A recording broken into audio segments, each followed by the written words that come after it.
पहले तो मुझे ज़रा ये बताएं कि अफ़गानिस्तान के हवाले से क्या कोई एक पॉजिटिव पेशरफ्त हुई है और उसके पाकिस्तान पे क्या असरात पड़ने जा रहे हैं? फ़खर बहुत अच्छी खबरें हैं और आपको याद है इस महफिल में टॉक शॉक में मेरी और आपकी बड़ी बहस होती रही है।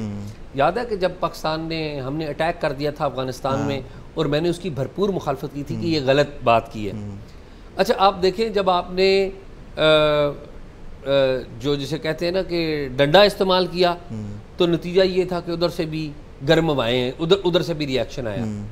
अब पाकिस्तान और भारत का दरमियान स्टैंड ऑफ हुआ पहलगाम वाक़े के बाद, तो 6 तारीख को 6 मई को एक पाकिस्तान के डिप्लोमेट है, उन्होंने रात को ट्रैवल कर दिया अफ़गानिस्तान। सादिक खान जो पाकिस्तान के खसूसी एनवाई हैं अफ़गानिस्तान के लिए, ये उधर चले गए और 6 से 10 तारीख तक 4 दिन पाकिस्तान के जो स्पेशल एनवाई हैं अफ़गानिस्तान में वहाँ पर रहे हैं। अब सवाल ये पैदा होता है कि आप ये क्यों गए?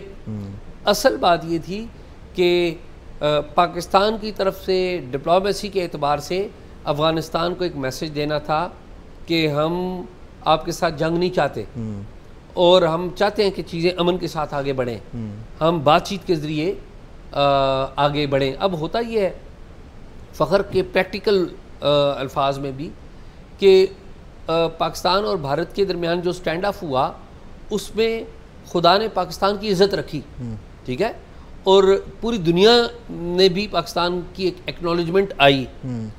तो ये भी एक मैसेज गया काबुल में, अफ़गानिस्तान में, तालिबान में, काबुल में नहीं बाकी दुनिया के ममालिक में भी गया जो पाकिस्तान को लाइटली ले रहे थे। ठीक बात है, लेकिन अफ़गानिस्तान के साथ तो हमारे सींग फंसे रहते हैं ना, जो कि गलत है, नहीं फंसने चाहिए। तो उस वक्त जो पाकिस्तान के जो स्पेशल एनवाई हैं मोहम्मद सादिक, इन्होंने वहाँ पर बड़ी मुलाकातें की हैं। इन्होंने मेरी इतलात के मुताबिक वहाँ पर डिफेंस मिनिस्टर से मुलाकात की, इन्होंने वज़ीर ख़ारजा से मुलाकात की, वज़ीर दाखिला से मुलाकात की, एंड वॉट नॉट। कई ऐसी मुलाकातें होती हैं जो बताई नहीं जाती, रिपोर्ट नहीं होती। ये वो बातें मैं आपको बता रहा हूँ जो कि अफ़गानिस्तान में सामने आई हैं कि जी मोहम्मद सादिक इन लोगों से मिले। अच्छा, और अब इन मुलाकातों में क्या आप समझते हैं हुआ होगा कि ये मुलाकातें जब 9-10 तारीख को एक स्टैंड ऑफ ख़त्म हुआ, सीज़ फायर हुआ, तो उसके बाद जो मुलाकातें हो रही हैं तो अफ़गानिस्तान को क्या मैसेज आ रहा है कि देखें पाकिस्तान और भारत आपस में अगर मुआजना हुजूम का करवाया जाए तो भारत बहुत बड़ा है, इसमें कोई डाउट नहीं है। तो पाकिस्तान ने अगर भारत का मुकाबला किया है तो अगर अफ़गानिस्तान के साथ पाकिस्तान का कंपैरिजन किया जाए फिर तो काम ठीक नहीं। और पाकिस्तान की एक कैपेसिटी है फ़खर कि जो बना सकते हैं ना वो आपको तोड़ भी सकते हैं। पाकिस्तान ने अफ़गान तालिबान को प्रमोट करने में बड़ा एक रोल प्ले किया, उनकी अपनी भी बड़ी कोशिशें, बड़ी कुर्बानी है, लेकिन इन्होंने बड़ा एक रोल प्ले किया है।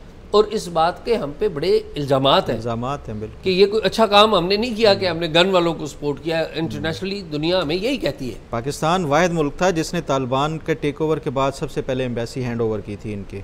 जी हाँ, ठीक बात है। अशरफ गनी गवर्नमेंट जाने के बाद सबसे पहला मुल्क पाकिस्तान था जिन्होंने वो हैंड ओवर किया। जी हाँ, और भी दुनिया के मुख्तलिफ प्लेटफॉर्म्स के ऊपर पाकिस्तान ने अफ़गानिस्तान की, ख़ासतौर पे ये जो अफ़गान तालिबान है उनकी वकालत की है। और जब ये इन्होंने टेक ओवर किया कि दुनिया इनको रिकग्नाइज़ करे, दुनिया इनके ऊपर जो फाइनेंशियल सैंक्शंस है, फ़खर एक तरफ तो हमने ये किया ना, दूसरी तरफ हमने कहा कि जी यहाँ से अफ़गानी निकालो, दूसरी तरफ से हमने कहा कि जी हम काबुल आपको छोड़ेंगे नहीं, तालिबान को नहीं छोड़ेंगे। ये बाद के स्टेप हैं, ये अगर आप बाद की बात है ना, ये बाद के हैं। वो तब है जब पाकिस्तान के अंदर दोबारा से दहशतगर्दी सर उठाना शुरू हुई। पाकिस्तान ने बार बार मुतालबात किए कि टीटीपी को एटलीस्ट जो है वो कंट्रोल किया जाए, वो क्योंकि आपकी सरजमीन इस्तेमाल कर रहे हैं। पाकिस्तान से बार बार ये टाइम मांगते रहे कि हमें मज़ीद वक्त चाहिए, मज़ीद वक्त चाहिए। उसके बाद फिर पाकिस्तान ने ये इंतहाई जो है वो इक़दामात उठाए थे। फ़खर मैं अब आपको बताऊं कि जब पब्लिक सफ़ेर में आती है ना बात, जब हमने पब्लिकली ये बात की ना कि हम आपको छोड़ेंगे नहीं, हम अंदर जाके, इसका मतलब है आपकी डिप्लोमेसी ख़त्म हो गई, आपने अपनी डिप्लोमेसी ख़त्म कर दी ना। तो आप ये कह रहे हैं ना कि पहले हमने मुतालबा किया तो उन्होंने कहा, ऐसा नहीं है। ऐसा असल बात यह है कि हम अपनी पेशेंस लूज़ कर गए और हम उसी तालिबान को कहते हैं कि जब यहाँ पर अशरफ गनी की गवर्नमेंट थी तो हम यहाँ पर बैठ के पाकिस्तान की तरफ से बयान दिया जाता था कि जी अशरफ गनी का इख्तियार सिर्फ काबुल में है और पूरे अफ़गानिस्तान में नहीं है। अब हम ये अज्यूम किए बैठे हैं कि जो तालिबान हैं ये बड़े मुनज़्ज़म लोग हैं और इनका नज़म वो वहाँ पे बहुत ज़्यादा हर जगह पे माना जा रहा है। ऐसा नहीं है, वहाँ पे भी मुख्तलिफ ग्रुप्स हैं तालिबान के अंदर भी। तो खैर एक इसमें ना जो बुनियादी बात है जो तालिबान की तरफ से बताई जाती है पाकिस्तानियों को, वो ये है, वो कहते हैं कि पाकिस्तान जब भी हमारे साथ मुज़ाकरात करता है ना, वो सिर्फ सिक्योरिटी के ऊपर फोकस करता है, जबकि हमारे और भी मुतालबात हैं और हमारी और भी ज़रूरियात हैं, क्योंकि अफ़गानिस्तान एक लैंडलॉक्ड कंट्री है, उसको तिजारत की भी ज़रूरत है, उसको लोगों के इलाज मुआलजे के लिए भी राहदारी की भी ज़रूरत है, और यहाँ पे जो है वो फैसिलिटीज़ की भी ज़रूरत है। तो ये इस तरह की जो वो जितनी भी सहूलियात या इसके हवाले से वो पाकिस्तान वो कहते हैं कि हमारी उस पर तवज्जो नहीं देता और ये हमेशा सिर्फ सिक्योरिटी के हवाले से बात राइटली पॉइंटेड आउट। अच्छा, एक और भी माइंड सेट है पाकिस्तान का जो कि मेरे ख्याल में अभी शायद थोड़ा सा चेंज होना शुरू हुआ है। माइंड सेट क्या है? माइंड सेट ये है कि हमने तालिबान को सपोर्ट किया, एथिकली तो वो ठीक नहीं था लेकिन हमने सपोर्ट किया, रियलिटी तो यही है। नहीं, एथिकली दुनिया के रिलेशंस में एथिक्स कोई नहीं होते, आपको जो है वो नेशनल इंटरेस्ट पहले होते हैं और उसके बाद ही लेकिन वो नेशनल इंटरेस्ट हमारा गलत साबित हुआ। पाकिस्तान ने इस सेंस में किया था कि शायद जो इंडिया सरजमीन इस्तेमाल कर रहा है वो तालिबान के आने के बाद ये नहीं होगा, मतलब ये मुल्कों की अपनी उसके ऊपर होते हैं कैलकुलेशन, वो कैलकुलेशन हो सकता है बाद में गलत हो, लेकिन आप मतलब उस बुनियाद के ऊपर वो करते हैं। फखर आप ठीक कह रहे हैं, लेकिन वो कैलकुलेशन भी हमारी गलत थी ना। आज भी जो अफगानिस्तान के अलग से ताल्लुकात हैं हिंदुस्तान के साथ, वो कैलकुलेशन भी हमारी गलत थी। मेरा पॉइंट ये है कि हमने तालिबान को सपोर्ट किया। अब जब तालिबान वहाँ पर हुकूमत में आ गए, जिसमें अगेन हमारा बड़ा रोल था, तो हमने तालिबान को, हमारे यहाँ जो पॉलिसी मेकर्स हैं वो उन्होंने तालिबान को अपने से कमतर समझ के ट्रीट किया। मेरी बात आप समझ रहे हैं ना, कि यानी कि जिस तरह हम देने वाला हाथ ही आप लेने वाला हाथ है, तो ज़ाहिर है वहाँ पे भी लोग बैठे हुए हैं, वो भी समझते हैं, इज़्ज़त बेइज्जती को वो समझते हैं, तो ये तलखियाँ हो गई जो कि नहीं होनी चाहिए थी।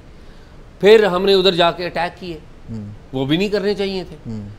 उधर से दहशतगर्दी हुई क्या, लेकिन क्या वो तालिबान गवर्नमेंट ने अनाउंस की थी कि यहाँ पर दहशतगर्दी हो? आंसर इज़ नो, TTP थी। अब लेटेस्ट डेवलपमेंट ये हुई है कि पाकिस्तान अफगानिस्तान स्टैंड ऑफ के दौरान जो अफगान गवर्नमेंट ने पहले से पाकिस्तान के साथ कमिटमेंट कर रखी हुई थी, उसमें एम्बेसडर सादिक का बड़ा रोल है कि हम TTP को दूसरी तरफ धकेल देंगे, अपोजिट साइड चले, वो पाकिस्तान के बॉर्डर पर नहीं बल्कि दूसरी समझ चली जाएगी। काफ़ी हद तक TTP के लोगों को पाकिस्तान की बॉर्डर से परे अपोजिट साइड पे मुंतकिल कर दिया गया है, गालबन नॉर्थ ताजिकिस्तान साइड के ऊपर, हरात साइड के ऊपर उन्होंने मुंतकिल कर दिया है। तो कुछ छोटे से एलिमेंट रहते हैं। अब हुआ ये कि अफ़गानिस्तान में काबुल के अंदर पुलिस हेडक्वार्टर है, उसके कमांडर हैं सईदुल्लाह सईद। उन्होंने खिताब किया, उन्होंने कहा कि जी फॉरेन गवर्नमेंट के ख़िलाफ़ आप जब तक अमीर की इजाज़त के बगैर जिहाद नहीं कर सकते। बिल्कुल ऐसी बात है। अब असल बात यह है कि इसका इम्पैक्ट क्या है कि पाकिस्तान के अंदर कार्रवाइयाँ नहीं होंगी, लेकिन क्या पाकिस्तान के अंदर होने वाली हर कार्रवाई अफगानिस्तान से हो रही है? Answer is no. ठीक है, हमारे अंदर भी तो ऐसे लोग बैठे हुए हैं जो सपोर्टर हैं TTP के, ठीक है, ये भी देखने की बात है। और अगली बात यह है कि मेरा ये ख्याल है कि इस पर पाकिस्तान की डिप्लोमेसी को, पाकिस्तान के फॉरेन ऑफिस को, एम्बेसडर सादिक को, इसहाक डार साहब को, इन सब को क्रेडिट देना चाहिए, लेकिन दो बंदों को ज़रूर क्रेडिट देना चाहिए। दो बंदे अनसंग हीरोज़, एक निज़ामानी साहब जो पाकिस्तान के हेड ऑफ मिशन है अफ़गानिस्तान में, और दूसरे सरदार शकीब जो कि अफ़गानिस्तान के इस्लामाबाद में हेड ऑफ मिशन है। अब ये दो अफसर्स हैं जिन्होंने अनसंग हीरो के तौर पे काम किया है दोनों मुल्कों को करीब लाने में, मुश्किल तरीन वक्त में। मैं सरदार शकीब को जानता हूँ, वो अपनी फैमिली के साथ यहाँ पर रह रहे हैं, और आप देखिए कि जब गवर्नमेंट आपकी तरफ हॉस्टाइल हो जाए, हमने सरदार शकीब को दिए हुए डिमार्श किया हुआ है, और इसी तरह पाकिस्तान के एम्बेसडर के साथ भी यही बातें हुई हैं, वो भी मुश्किल हालात में वहाँ पर रहे। तो मेरे ख्याल में इन्होंने बड़ा काम किया है। और असल बात यह है कि हम पाकिस्तान को और अफ़गानिस्तान को मिल के चलना चाहिए। पाकिस्तान और अफ़गानिस्तान की ट्रेड आपको पता है माजी में रुकी भी रही है, हमने अब वो ट्रेड डबल हो गई है। फिगर्स में मैं नहीं जाऊँगा, लेकिन डबल ट्रांजिट ट्रेड में भी काफ़ी इजाफा हो गया है।